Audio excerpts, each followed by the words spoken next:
은혜 받을 준비하라, 그런 말씀으로 같이 말씀을 나누기를 원합니다. 여러분, 은혜 받을 준비가 되셨습니까?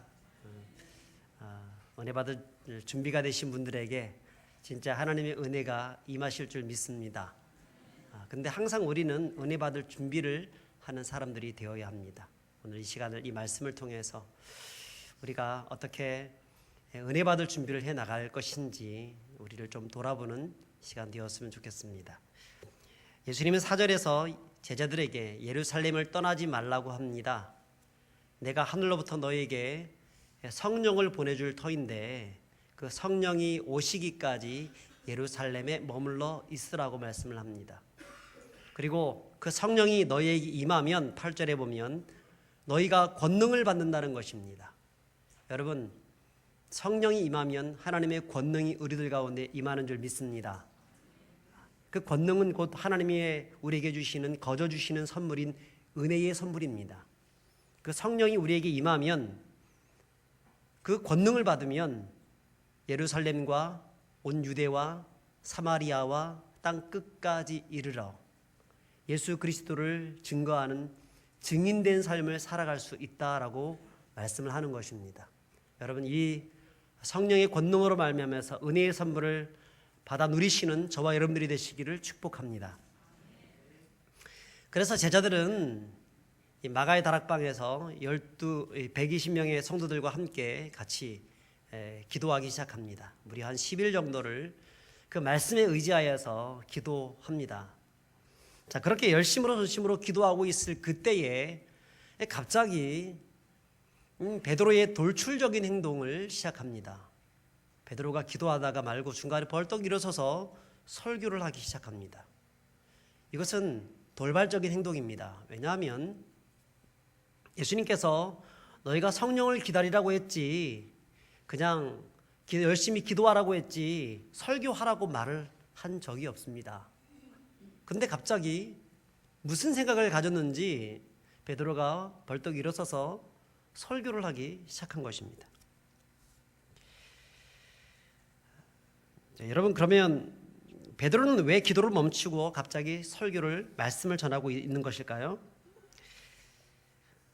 그것은 베드로가 기도하던 중에 들었던 생각 때문입니다. 그게 무엇이냐면 지금 우리 중에 뭔가 빈자리가 있다는 것을 느꼈다는 것입니다. 여러분, 예수님의 12 제자들, 그 중에서 빈자리가 누구의 자리죠?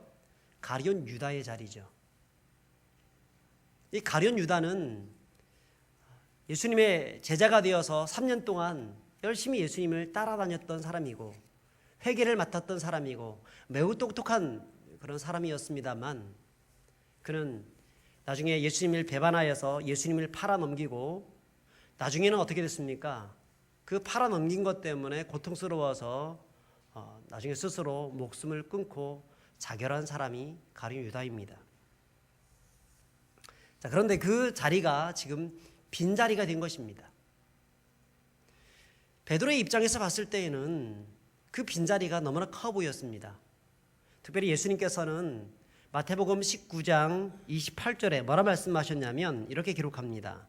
예수께서 이르시되 내가 진실로 너에게 이르노니 세상이 새롭게 되어 인자가 자기 영광의 보좌에 앉을 때에 나를 따르는 너희도 12 보좌에 앉아 이스라엘 12지파를 심판하리라.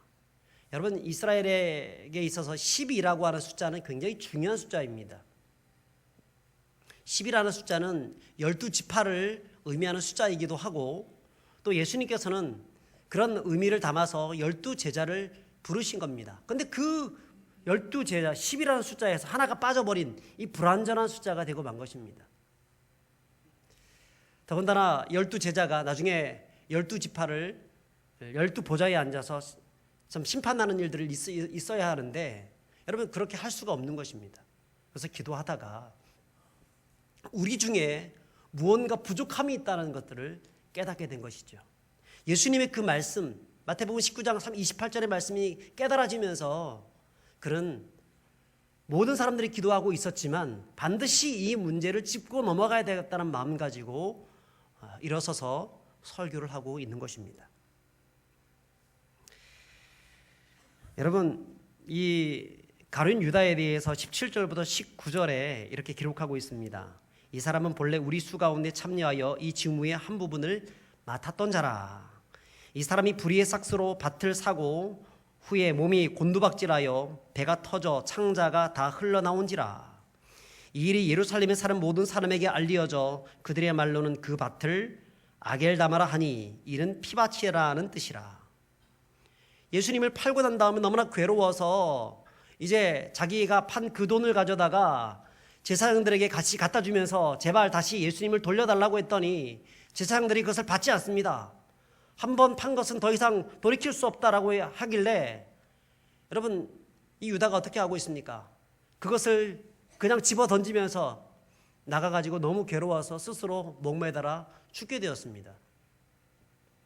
그런데 죽은 것으로 끝난 것이 아니라 그 끈이 끊어지게 되면서, 목을 맸으니까 그 끈이 있잖아요. 그 끈이 끊어지게 되면서 땅에 떨어지게 되어지고 곤줄박질 쳐서 그 앞에 있는 뾰족한 그 바위에 부딪히게 되면서 이 창자가 터져 나오는 일들이 있게 되었다라는 겁니다. 그런데 이것을 알고 제사장들이 무엇을 했었냐면 예수님을 팔았던 그 돈을 가지고 그 가룟 유다가 죽었던 그 밭을 사게 된 것이죠.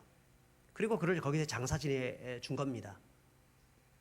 그런데 이 소문이 몇몇 사람들만 안 것이 아니라 예루살렘에 살고 있는 사람들이라고 하면 다 알게 되는 그야말로 참 비참한 하나의 사건이었다는 것입니다. 자, 그렇기 때문에 여러분, 이 문제를 다시 들추어낸다는 것은 제자들에게 있어서는 참 어쩌면 숨기고 싶은 그런 상처라고 볼 수 있습니다. 아무리 이 가룟 유다가 예수님을 팔아버린 이 배신자라고 할지라도 여러분 3년 동안 같이 늘 참 생사고락을 같이 하면서 지냈던 동료입니다. 뿐 아니라 예수님은 죽음으로 끝난 것이 아니라 예수님은 다시 죽었다가 부활하셨잖아요. 그리고 승천하지 않습니까? 그 예수님의 결말을 알고 있는 제자들의 입장에서 봤을 때에는 그 가룟 유다의 이 사건은 굉장히 안타까운 사건이라고 할 수 있습니다. 그래서 이 가룟 유다를 생각하면 마음에 상처가 있는 겁니다. 스크래치가 있는 것입니다. 고통이 있는 겁니다. 그런데 이것을 끄집어내지 않고 이것을 정말 이 문제를 해결하지 않고는 견딜 수 없기 때문에, 하나님의 은혜를 받을 수 없기 때문에 그런 이 순간 속에서 기도하다가 말고 이 문제, 이 상처받은 문제, 이 가룟 유다의 문제를 해결하기 위해서 이것을 공공석상에서 이것을 들추어 놓고 이야기를 하고 있는 것입니다. 여러분, 우리도 그렇습니다. 우리 각자에게도 밝혀진 상처도 있고 그렇지 못한 상처, 보이는 상처, 보이지 않는 상처들 다 가지고 살아갑니다. 사람 때문에 받은 상처, 사업 때문에 얻어진 상처, 믿는 도끼에 발등 찍힌 상처, 보이는 상처, 보이지 않는 상처, 여러 가지 상처를 가지고 사람들은 살아갑니다. 어쩌면 보이는 상처보다 보이지 않는 상처가 더 무서운 상처일 수도 있습니다. 교통사고 나서 어디가 다리가 부러져 가지고 병원에 들어갔을 때에는 그 사람은 한 6개월 정도 지나고 나면 다시 걸어 다니고 잘 살아갑니다. 그런데 배가 아프다, 혹은 몸에 뭔가 좀 이상이 느껴진다, 어떤 혹이 느껴진다, 이런 것들 가지고 병원에 딱 갔는데 보이는 것들이 아니었는데 그 병원에서 못 나오는 경우들도 굉장히 많습니다. 그래서 보이는 상처보다 어쩌면 보이지 않는 상처, 어쩌면 이 마음의 상처가 우리를 더욱더 힘들게 하고 우리를 고통스럽게 만들 수도 있다는 것입니다. 사람들은 다들 그런 상처 가운데 살아가고 있습니다. 성도들 중에도 보면 하나님의 능력받고 권능받고 하나님의 사명을 잘 감당하면서 살아가길 원하지만 능력받지 못하고 사명 제대로 감당하지 못하고 중간에 가다가 자포자기하고 넘어지는 이유가 무엇 때문이냐면 그들 안에 있는 어떠한 보이지 않는 상처들이 그들 안에 남겨져 있기 때문에 그렇게 자포자기하는 일들이 벌어지는 것입니다.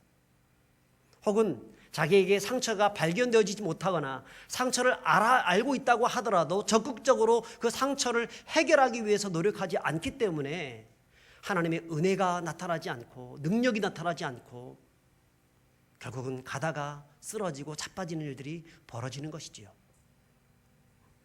그러므로 여러분, 우리는 하나님의 은혜를 받기 전에 반드시 우리 안에 있는 이 상처의 문제들을 해결하고 넘어가야 하는 겁니다.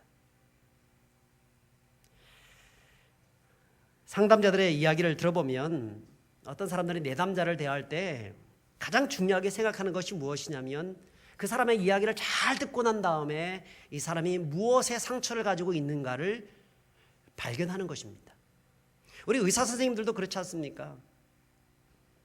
어떤 환자를 대할 때에 그 사람의 모든 것들을 진찰하고 난 다음에 어디가 아프구나, 이것은 알 수 있습니다. 그런데 정말 유능한 의사들은 그 아픈 것에 대한 원인이 무엇인가를 발견해주고 처방해주는 것이 훨씬 더 유능한 의사라고 할 수 있습니다.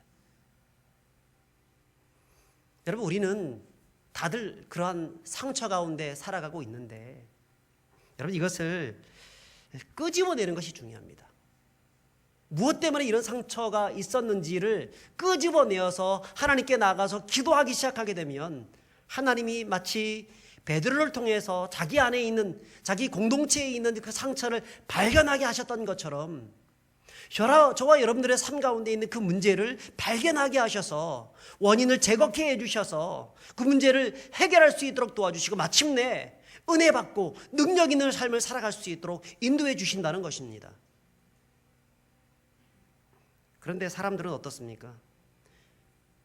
자꾸 어떤 문제가 터지게 되면 그 적극적으로 그 상처의 문제와 뭔가 좀 대차게 싸워서 한번 이겨보려고 하지 않고 도망가는 것을 너무나 좋아합니다.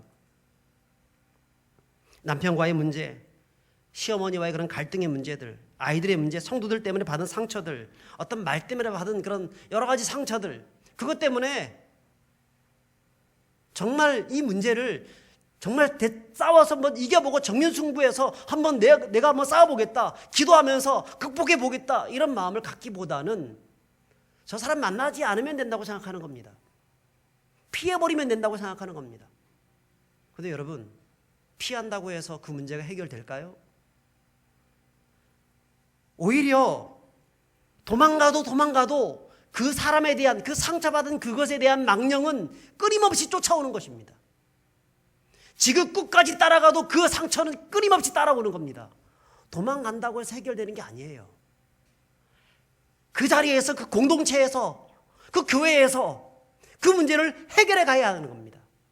그래야 회복이 될 수 있는 겁니다. 여러분, 우리가 사람들이 그렇지 않습니까? 그 상처 때문에 너무너무 힘들어합니다. 남편 때문에 힘들어합니다. 해결해야지요. 해결하지 못하기 때문에 못하는 것이죠, 사람들이. 도장 찍어라 이렇게 얘기하는 거죠. 근데 도장 찍어도요, 새로운 남편 만나가지고 예를 들어서 결혼한다고 칩시다. 새로운 남편 만나고 해서 행복할 것 같습니까? 그렇지 못하는 거예요. 도장 찍어도 다시 가도 그 사람에게 또 다른 문제가 또 생기는 겁니다. 자기가 받았던 그 상처의 문제뿐 아니라 또 새로운 상처가 또 거기에 다시 엎친 데 덮친 격수로 나타나게 되면서 더 큰 상처를, 더 큰 고통을 받게 되는 것입니다. 어쩌면 사마리아 여인의 그 모습은 예수님이 그 여인의 마음에 있는 상처를 치유해 준 사건이라고 볼 수 있습니다. 5명의 남편을 만나도 상처가 해결되지 않잖아요. 계속해서 남편을 바꿔갔지만 문제가 해결되지 않아요. 그런데 누구를 만났을 때 해결됩니까? 예수 그리스도를 만났을 때. 예수 그리스도께서 그 안에 있는 상처의 본질을 끄집어내어주고, 너는 이런 문제가 있는데 이 문제를 해결해야 된다고 얘기를 했을 때 그는 해결받게 되어지죠. 여러분, 우리는 적극적으로 우리 안에 있는 이 상처의 문제들을 누구에게 먼저 가지고 나가야 하냐면 하나님께 가지고 나가야 합니다. 하나님, 나는 이런 상처를 받았습니다. 이것 때문에 힘이 듭니다. 나를 치유시켜 주시고 해결할 수 있도록 인도해 달라고 기도하는 여러분 그런 성도들이 되어야 할 줄 믿습니다. 사실 베드로만큼 가룟 유다의 문제에서 자유롭지 못한 제자는 없을 것입니다. 베드로 보십시오. 어쩌면 가룟 유다보다 훨씬 더 예수님께 못된 짓을 저질렀습니다. 그는 예수님이 십자가에 죽을 것이라고 하니까 그런 일 있어서는 안 됩니다 라고 해서 예수님께 이 사탄의 자식아 너는 나를 넘어지게 하는 자로다 사탄이라는 이야기도 들었습니다. 나는 죽을지언정 절대로 주님을 부인하지 않겠습니다 호언장담했다가 어떻게 했습니까? 예수님을 무려 3번이나 부인을 합니다. 그것도 저주까지 해가면서 부인을 했습니다. 가룟 유다는 예수님을 팔아먹고 그 다음에 그래도 인간적인 어떤 정에 이끌려가지고 그 제사장에게 찾아가서 자기 판 돈을 갖다 주면서 돌려달라 이렇게까지 얘기했죠. 베드로는요 그런 적도 없습니다. 우는 정도로 그래 끝냈었습니다. 베드로와 가룟 유다의 근본적인 차이는 무슨 차이냐면 목숨을 끊었느냐 끊어지 않느냐 그 차이뿐, 큰 차이가 없습니다. 만약에 가룟 유다가 그때 목숨을 끊지 않고 끝까지 남아있다라고 하면 베드로처럼 예수님이 베드로를 찾아가셨던 것처럼 가룟 유다에게도 찾아가셔서 그를 불쌍히 여겨 주셨을 것입니다만 그 전에 자신의 목숨을 끊음을 통하여서 돌이킬 수 없는 그런 정말 회개할 수 없는 예수님과의 그 문제를 해결할 수 없는 그런 단계까지 갔기 때문에 그는 정말 가장 비참한 사람이 되고 말았지만 여러분 베드로는 사실 이 문제를 얘기할 수 있는 자격이 없는 사람입니다.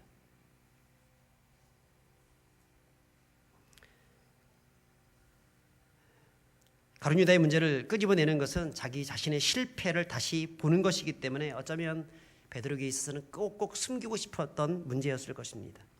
하지만 기도하고 있을 때 정말 전심으로 성령이 임하기를 간절히 기도하고 있을 때 하나님의 은혜가 임하기를 간절히 기도하고 있을 때 가장 먼저 성령께서 그의 마음을 터치했고 무엇을 끄집어냈냐면 그 안에 있는 문제를 보기 시작했던 것입니다. 상처를 끄집어내기 시작했던 것입니다. 여러분 기도하면요 내 안에 어떤 문제가 있는지를 보기 시작합니다. 여러분 기도하기 시작하면 성령님은 내 안에 있는 상처를 발견하게 하십니다. 그리고 그 문제를 해결할 수 있는 길들을 열어주시는 거예요.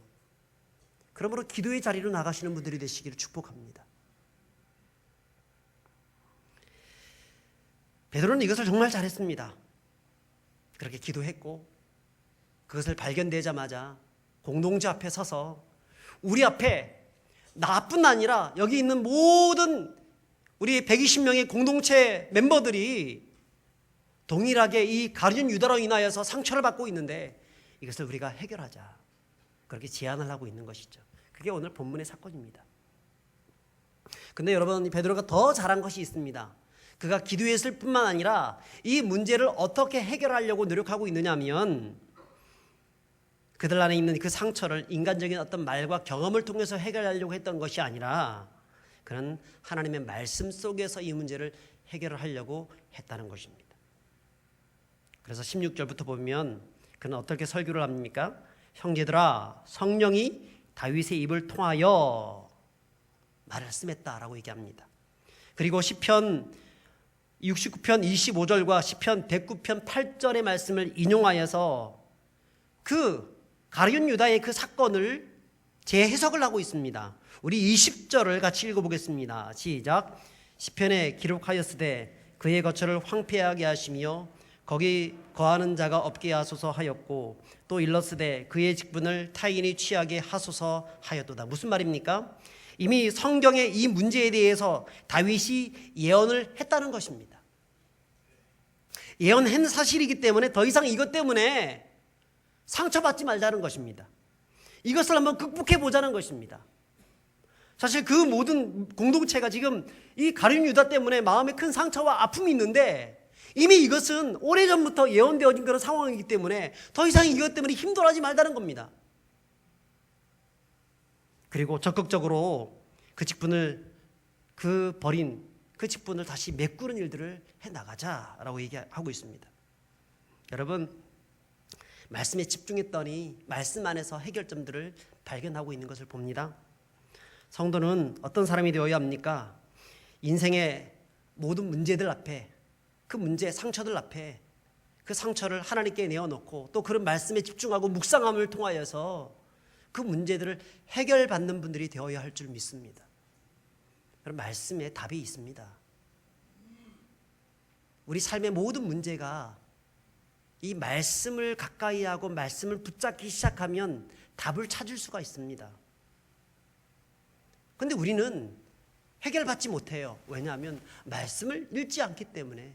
말씀을 읽는다 하더라도 그냥 몇 장 읽기, 나는 한 50장 읽었다, 100장 읽었다, 5독했다, 10독했다, 이런 뭔가 보이기 위한 그런 수단으로서 말씀을 읽기 때문에 아무런 역사가 일어나지 않는 것입니다. 말씀을 읽고 그 말씀을 묵상하고 그 말씀을 나의 것으로, 나에게 주신 하나님의 말씀으로 인정하고 붙잡고 나가면 여러분, 그 말씀이 나를 살리기 시작하는 겁니다. 우리 가정을 살리기 시작하는 겁니다. 우리 사업을 일으키기 시작하는 겁니다. 우리의 그동안 해결받지 못했던 모든 문제들을 해결할 수 있도록 인도해 주시는 겁니다. 처음에는 내가 말씀을 붙잡지만 나중에는 그 말씀이 내 인생을 붙잡아가는 거예요. 그러므로 여러분, 하나님의 말씀을 붙잡는 여러분들이 되시기를 축복합니다. 결국은 그들은 말씀 속에서 이 사실을 깨닫고 그들 안에 있는 그 가룟 유다의 빈자리, 그 빈자리를 채워야 되겠다고 하는 마음들을 갖습니다. 그게 21절, 22절의 말씀인데요. 우리 한번 읽어보겠습니다. 구체적인 자격요건을 제시를 하게 되는데 같이 읽습니다. 시작. 이러므로 요한의 세례로부터 우리 가운데 올려져 가신 날까지 주 예수께서 우리 가운데 출입하실 때에 항상 우리와 함께 다니던 사람 중 하나를 세워 우리와 더불어 예수께서 부활하심을 증언할 사람이 되게 하여야 하리라 하거늘. 무엇입니까? 이 가룟 유다가 버리고 간 그 자리, 그 자리를 이제는 다른 사람이 취할 수 있도록 해야 된다라고 얘기를 하면서 그 자격 요건을 얘기하고 있습니다. 두 가지입니다. 첫 번째는 무엇입니까? 그것은 예수님이 공생의 기간 동안에 항상 예수님을 따라다녔던 사람 중에서 선택하자는 것입니다. 두 번째는 우리와 더불어서 예수님의 부활을 증언할 사람을 뽑자라고 얘기하는 겁니다. 다시 말하면 기쁠 때나 슬플 때나 인생에 비가 오고 바람이 불고 광풍이 불어온다 할지라도 언제나 변함없이 전심으로 주님을 따라갈 수 있는 신실한 사람이 예수님의 제자가 될 자격 조건이 된 사람이라는 것입니다. 뿐 아니라 예수님의 부활을 경험했고 또한 그것을 다른 사람들에게 증거할 수 있는 그런 사람이 자격 조건이 있다는 것입니다. 여러분, 우리 부평교회 모든 성도들은 모두 다 이런 자격 조건을 가진 하나님의 사람들이 되어서 주님께 쓰시기에 합당하신 분들이 되시기를 주의 이름으로 축복합니다. 결국 이렇게 찾아봤더니 그 중에서 유능한 두 사람이 첨가가 되게 되는데 그 사람이 누구냐면 23절, 우리 23절 읽어보겠습니다. 시작. 그들은 두 사람을 내세우니 하나는 바사바라고도 하고 별명은 유스도라 하는 요셉이요 하나는 마띠아라. 두 명을 뽑죠. 바사바라고 하는 사람과 마띠아라는 사람을 천거해서 그 중에서 제비를 뽑아서 26절에 보니까 제비를 뽑아서 그 중에서 마띠아가 열한 사도의 수에 가입됐다라고 기록하고 있습니다. 근데 이 제비 뽑는다는 이것은 원래 구약 시대에서는 항상 어떤 문제를 결정할 때 제비를 뽑아서 결정을 했었습니다. 그런데 신약 시대에 들어와서는 제비 뽑는 일이 없어져 버렸습니다.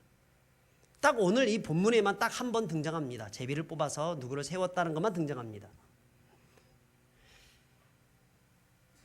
구약의 사람들은 잠언 16장 33절의 말씀처럼 사람이 제비를 뽑으나 이를 작정하기는 여호와께 있다라고 하는 이 말씀. 그래서 사람이 제비를 뽑지만 결국은 하나님의 주권 가운데에서 사람을 뽑아가신다는 그런 그 주권에 대한 확신 때문에 제비를 뽑았었습니다만, 신약 시대에 와서는 이 일 이후에는 누가 임재했냐면 성령님이 임재했습니다. 그래서 성령님이 우리 안에 바른 판단할 수 있는 그런 생각들을 주시기 때문에 더 이상 이 사건 이후에는 제비 뽑는 일이 없어지게 된 것이죠.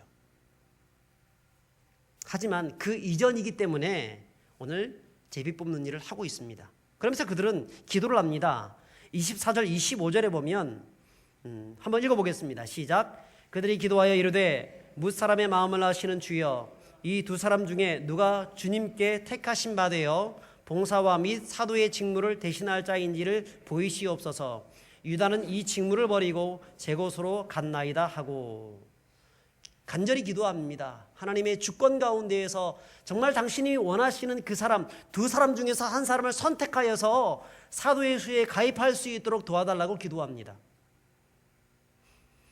여러분, 저들 안에 있는 이 상처의 문제가 있었는데 그 상처의 문제를 적극적으로 기도함을 통하여서 또 하나님을 바라보고 하나님의 말씀 가운데 찾아봄을 통하여서 그 상처의 문제를 해결해 가고 있고, 이제는 적극적으로 두 사람이 첨가되어지고 그 중에서 한 명을 뽑는 그런 단계까지 나아가고 있습니다. 자, 그런데 그 중에서 누가 뽑혔죠? 마띠아라는 사람이 뽑혔습니다. 왜 마띠아일까요? 바사바라는 사람은 왜 안 뽑혔을까요? 이것을 왜 뽑혔는지 왜 안 뽑혔는지에 대해서 이야기하는 그런 주석을 찾아봐도 없더라고요. 아무리 찾아봐도. 근데 제가 충분히 추정이 가능합니다. 그의 이름으로 봤을 때 우리는 충분히 추정할 수가 있습니다. 바사바는 아들이라는 뜻을 가지고 있는 바르라고 하는 이 단어와 안식일이라는 뜻을 가지고 있는 사밧의 합성어입니다. 그래서 바사바는 안식일의 아들이라는 이름을 가지고 있습니다. 아마도 그의 부모님은 이 바사바를 태어나서 가르칠 때에 정말 안식일을 잘 지키는 하나님의 사람이 되었으면 좋겠다, 율법에 정통한 유대인이 되었으면 좋겠다는 마음들을 가졌을 것입니다. 더 나아가서 그의 별명이 있습니다. 유스도라고 하는 별명을 가지고 있습니다. 그리고 또 다른 이름은, 이 히브리식 이름은 요셉이라는 이름을 가지고 있습니다. 유스도는 의로운 자란 뜻을 가지고 있습니다. 보통 이스라엘 백성들 중에서 의롭다라고 하는 이야기를 들으려고 하면 어떤 것을 맞아야 되냐면 율법을 철저히 잘 지키고, 특히 그들 안에 있는 그 미시나가 있습니다. 유대인들의 정통이 있습니다. 그 전통을 잘 지키는 사람을 의로운 사람이라고 생각했습니다. 바사바는 어떤 사람이었냐면 유대인의 전통을 너무 잘 지키는 사람이었고, 또한 안식일의 아들이라 불릴 정도로 철저히 유대적 사고를 가진 그런 사람이었다는 것입니다. 사람들이 그를 굉장히 많이 칭찬을 했습니다. 반면에 마띠아는 어떤 뜻을 가지고 있냐면 여호와의 선물이라고 하는 뜻을 가지고 있는 사람입니다. 마띠아에 대해서는 딱 한 이름만 기록되어져 있고, 바사바에 대해서는 무려 3가지 이름이 기록되어져 있습니다. 바사바는 훨씬 더 유명한 사람이고 훨씬 더 많이 배운 사람이고 유대의 전통 속에서 훨씬 더 율법적으로 잘 지키는 그런 사람이었고, 마띠아는 별 볼 일 없는 사람이었다는 거예요. 내세울 것이 없는 사람이었다는 것입니다. 그 중에서 하나님은 누구를 선택했냐면 별 볼 일 없는, 내세울 것이 없는 마띠아를 선택했습니다. 두 사람의 입장에서 봤을 때는 둘 다 똑같이 대단한 사람입니다. 충분히 예수님의 부활을 증거할 수 있는 사람이고 70인 제자가 되어서 끝까지 예수님을 따라왔던, 지금까지 한 번도 변함이 없는 그런 믿음 가운데 서 있었던 그런 사람이었습니다. 그런데 그 중에서 하나님이 선택받은 사람은 별 볼 일 없는 사람을 선택했습니다. 여러분 기억해 보십시오. 예수님의 제자들, 똑똑한 사람, 대단한 사람, 오히려 그런 사람들은 가룟 유다처럼 예수님을 배반한 사람이 되고 말았습니다. 하지만 베드로와 다른 사도들 같은 경우에는 전부 다 별 볼일 없는 사람들입니다. 못 배운 가나안, 못 배운 갈릴리 그 출신들입니다. 어부 출신들입니다. 혹은 마태처럼 세리, 사람들에게 손가락질 당하는 그런 사람입니다. 그런데 주님은 약한 자를 들어서 강한 자를 부끄럽게 하시고, 없는 자를 들어서 있는 자를 부끄럽게 하시고, 문벌 없는 자, 배우지 못한 자를 들어서 배운 자, 가진 자 부끄럽게 하시는 분입니다. 그래서 어쩌면 이 12 제자의 수에 가룟 유다가 버린, 너무나 똑똑하고 너무나 대단했기 때문에 그 버렸던 그 자리에 누구를 집어넣었냐면 배운 적이 없는, 알려지지 않은, 그럼에도 불구하고 일관적으로 하나님을 따라갔던 그 사람, 이게 마띠아를 선택해서 거기에 딱 세워놓으신 것이죠. 그러면 어떨까요? 다른 제자들과 함께 같이 호흡을 맞춰서 하나님의 일들을 잘 감당해 나갈 수가 있겠죠. 우리 교회 일에 있어서 교만함이라는 것은, 나는 많이 가졌다, 많이 배웠다라고 하는 것은 얼마나 큰 문제를 야기시키는지 몰라요. 오히려 가졌다 할지라도 겸손하고 낮아지고 허리에 수건을 동이고 제자들의 발을 씻겼던 예수님의 그 모습처럼 기꺼이 섬길 줄 아는 그런 사람들을 통해서 교회가 세워지는 것입니다. 혹시 우리 중에서 세상에서 별 볼 일 없는 사람이라는 이야기를 듣는 사람이 있습니까? 걱정하지 마시기 바랍니다. 주님은 오히려 그런 사람을 선택하여서 세상을 부끄럽게 만들고, 그런 손가락질하는 그런 사람들을 부끄럽게 만드시는 분이신 것을 믿으시기 바랍니다.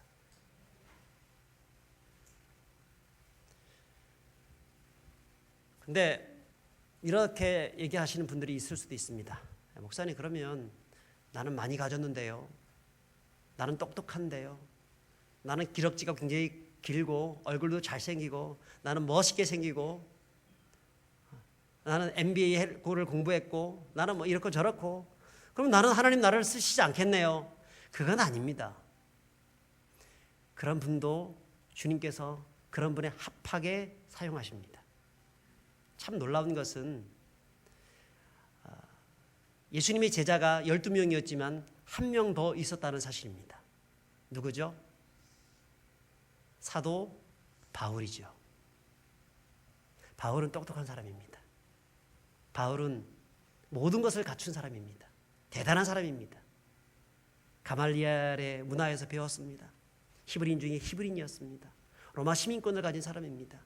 그때 모든 사람들이 가장 부러워하는 그 사람이 바울이었습니다. 그런데 하나님이 또 그런 바울을 13번째 사도로 세우셔서 주의 일들을 하고 있는 것이죠. 그러므로 여러분, 하나님께 내가 어떤 사람인가, 어떻게 주님께 붙들림을 받고 살아가느냐, 이게 더 중요한 것입니다.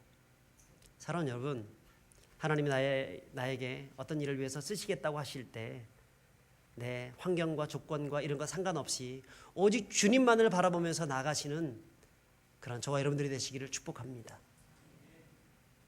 여러분, 그런 자들에게 무엇을 주십니까? 은혜를 주십니다.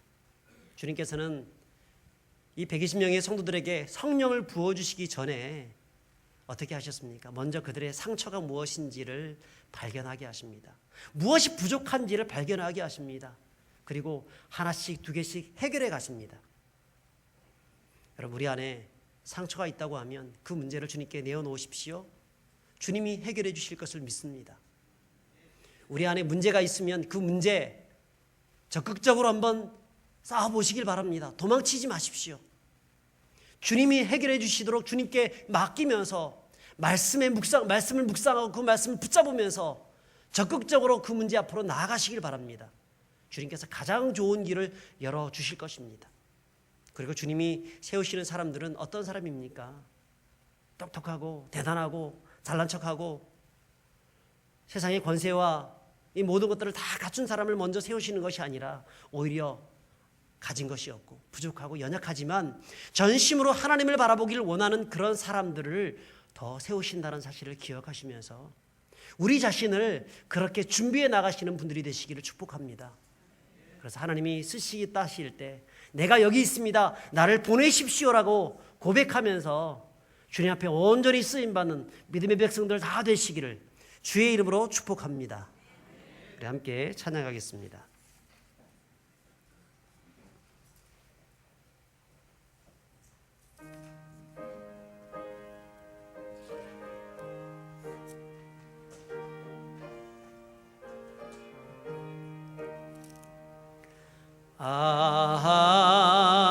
하나님